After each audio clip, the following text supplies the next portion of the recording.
Hi, sorry it's taking me so long to give a wrap up of my Thankfully Reading readathon that I did over my Thanksgiving break, but here I am. It was a really good first day. Like, I started off with Bloodmarked by Tracy Dion, and that was the book I wanted to finish. It's a beast of a book. It's almost 600 pages, but it's one that I have been looking forward to reading so much, and so it was my initial goal to read this book and finish it. I started out my day just like snuggling with my cat Reese's and starting Bloodmarked. I did get distracted a little bit by said Reese's, but it's well worth. Cat snuggles are well worth. I loved that it was broken up into parts, and each part just kept increasing the tension and the mystery.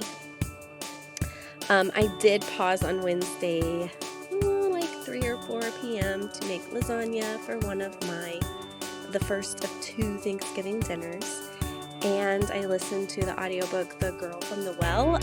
Ren Chupeco is the author, and I read The Sacrifice recently, and that's why I wanted to read more from Ren.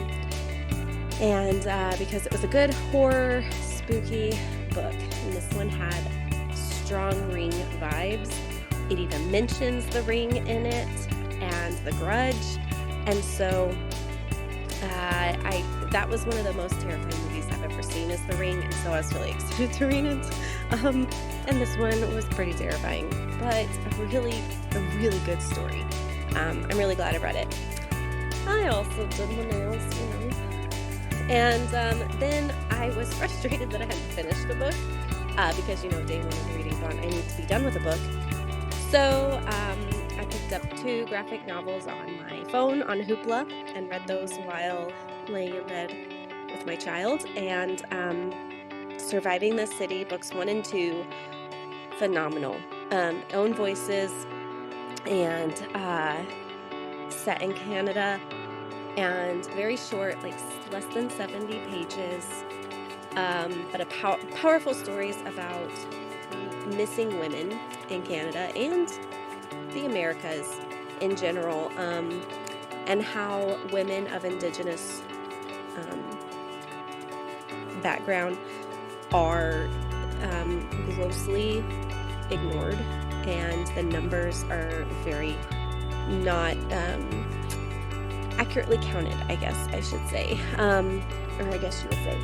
So I really enjoyed these books. I think that they brought up some really good issues that I think are important to be talked about, and it was a very accessible way of accessing those stories for people of middle grade and up. The second day was more cat snuggles, this one with my Twix and Reese's as well. And I even had a little workout break and read The Brave by James Bird. Read a little bit of it.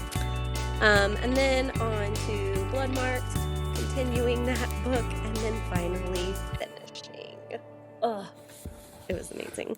But of course, there's going to be another one, because it's not a duology, it's a series. It doesn't even say, I don't know how many books they're going to be, but and I know I'll have to wait for the next book, but it's well worth the wait.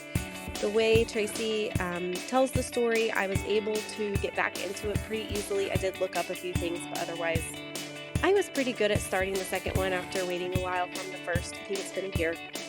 And this was one that I actually buddy read, the first one, and then the second one we all started at the same time, but I think I went a little faster than them. So I can't wait to talk to them about it.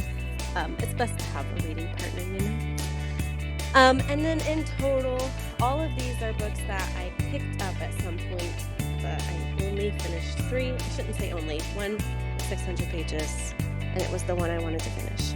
So I am happy with my readathon.